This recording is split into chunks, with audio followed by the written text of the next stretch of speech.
Abot-abot ang panawagan ni Presidential Sister Senator Amy Marcos sa kanyang nakababatang kapatid na si Pangulong Bongbong Marcos na pakialaman ang umano'y hinokus-pokus na 2025 National Expenditures Budget na isinumite sa kanya ng Bicameral Conference Committee.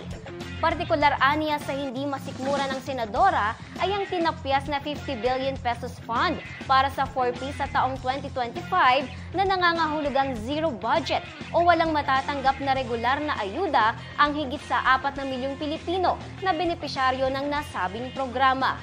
Kasabay ng tila patutsada nito sa umano'y ilang mga tao na tila umano sinusuway na ang Pangulo.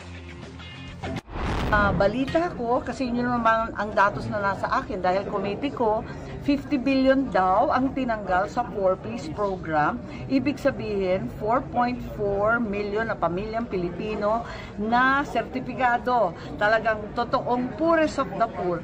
Walang matatanggap, walang tulong sa pagkain, sa pag-aaral na anak, sa gamot at sa anumang pangangailangan. Zero sila.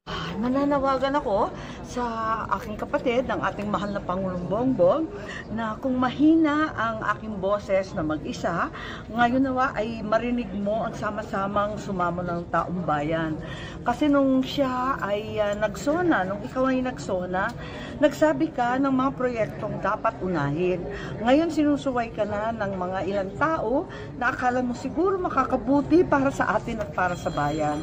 Pero nakita naman natin na eto nga at nakikiusap ako na sana pakitutukan mo ang issue ng pondo at ng budget at ipaalala na ang pakikialam ng mga mambabatas sa departamento at mga sangay ng gobyerno ay labag sa batas at labag sa konsensya ng tao.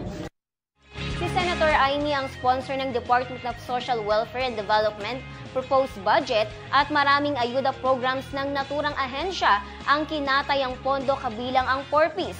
Binigyan din ng senadora na hindi siya pumirma sa anumang budget proposal na isinumite ng Senado o ng Bicameral Conference Committee kay Pangulong Marcos dahil nabago ang lahat pagdating sa BICAM. Pero pwede pa umanong habulin at iligwa ang mga nangyaring kababalaghan sa BICAM budget proposal dahil hindi pa ito napipirmahan ng Pangulo. Nauna nang pumalag si Senate Minority Leader Coco Pimentel sa pagtapyas ng 12 billion pesos sa Department of Education na ayon sa kanya ay unconstitutional dahil lumalabas na mas malaki pa ngayon ang pondong laban sa infrastruktura kesa sa edukasyon.